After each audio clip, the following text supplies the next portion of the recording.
Дури Светата црква во врска со почита или непочитувањето, подошно речено, од некои кон светите мошти, дала во своите канони или правила такви определби, како што говори и канонот Ганкарски. Тој кажува во 20-тото правило дека оние што не да ги почитуваат светите мошти,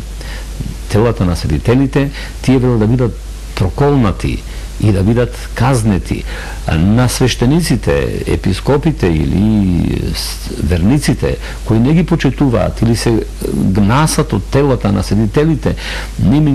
тие се расчинуваат ако се во свештен чин, а верниците се исклучуваат од црквата. Дури друг еден собор, а тоа е соборот Картагенски 418 година што се одржал во 21-то свое правило, тој кажува дека не сме да се гради црква и да се подигне олтар, жртвеник, ако во нив нема ставено мошти од светител. И е строго забрането на таквите епископ, владика, што ќе освети црква или манастир без свети мошти, манастирска црква мислам, таквиот вели веднаш да биде расчинет, да биде отстранет. Истото тоа понатаму го кажуваат и светителите. Свети Јован Златоуст укажува на тоа како вели сонцето дури со својата светлина не зрачи така како што зрачат двете големи светила на Рим, а мисли на светиот апостол Петар и на светиот апостол Павле со нивните свети мошти. Значи, моштите на овие светила, големи светила на црквата, повеќе зрачат отколку самото сонце телесно што зрачи за луѓето кои живеат и општо за животните и за се што постои на земјата во однос на духовните светила за верните, како што се свети апостол Петар и Павле. Понатаму исто така и свети Василий Велики укажува на тоа, и тој вели кога умираат евреите, вели тие кога умираат дури се нивните тела некако груби и не соодветни, додека кога станува збор за смртта на оние христијани кои целосно му се посветиле на Бога, посебно на оние кои ги сметаме веќе за светители, тогаш од нив вика извира една прекрасна светлина и миризба, за кое, како што нашиот народ во народната поговорка вели, кога некој добро направил, па му вели да ти тече мир или миро од коските. А тоа е, значи, токму на оние светители, како што свети Димитри великомаченик Солунски, кој е заштитник на градот Солун, како што е заштитник на градот Битола Свети Нектари. Ете, Господ го прославил некои од тие светители, ги прославува со тоа не само да ги зачува нивните светитела, туку да докаже и да покаже дека од тие светитела преку благодата Божија, преку силата што дадена од Бога, дури може да се излева и свето миро, кое насекаде во околината дава прекрасна миризба. Пак во оваа смисла сакав и да кажам, да посочам, дека ние мора да имаме достојна почит кон светите мошти, и при ова прилика сакам да укажам на нашите верници во Битола, а и пошироко за сите што ќе гледат и слушаат ова наша емисија, дека ние треба да правиме посебно внимание и почит кога се прават литиите, кога светите мошти на светителите се отвораат во храмовите, каде што тие се поставени, за да дојде до тоа дружење на светителот,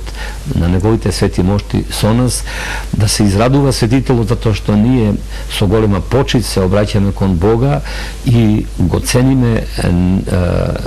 Божиот благослов што го дал Господ на тие свети луѓе, преку нив да се прослави самиот Бог, преку нивните свети тела и преку тоа што ете тие целосно му се посветиле на Бога, а и преку молитвите што тие ги упатуваат кон Бога за наше спасение, за заштита на градот од навала на туѓинци,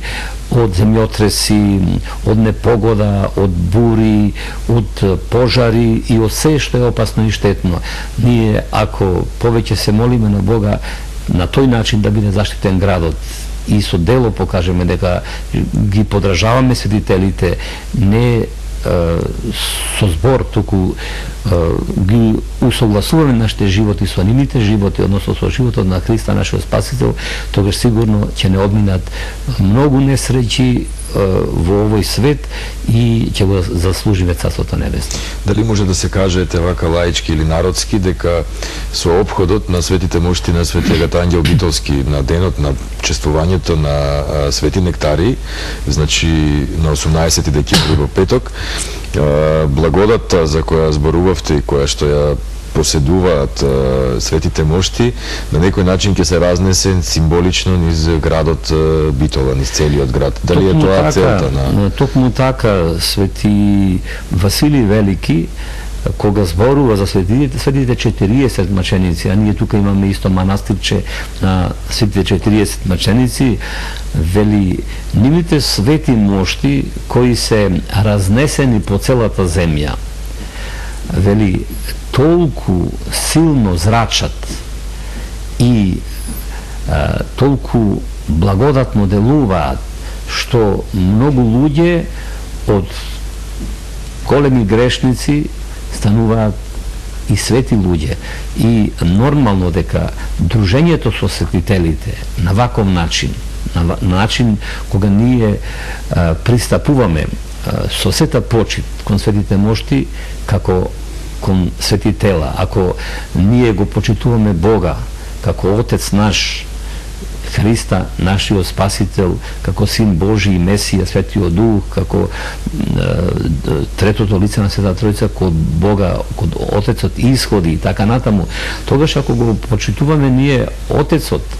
Бога го почитуваме, тогаш ние треба да ги почитуваме и неговите синови, чедата Божи, кои се покажали и докажале како чеда Божи преку нивниот живот. И станале и тие, а и ние треба се стремиме кон тоа, да стануваме свети луѓе по благодат. Што значи, од таа гледна точка, ние сме должни сета почит да изразуваме кон тие светители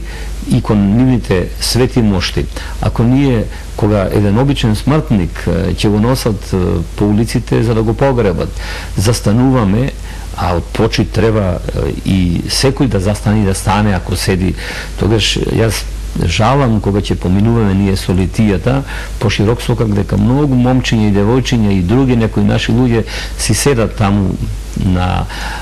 нивните столици на масите, а дури слушам како пуштаат и звучна музика и така натаму, да се нема општо разбирање и да се нема основна култура и почит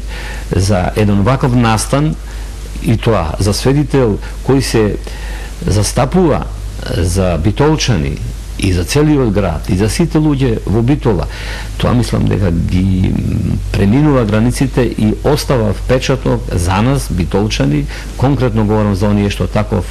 почит не оддаваат на светите мошти, како на луѓе кои како воопшто не слушнале за Христа, за Бога, за верата наша и дека сме христијани на овие наши македонски простори повеќе од 2000 години. Ако е тоа така, тогаш еве апелот нашиот токму до сите браќа и сестри,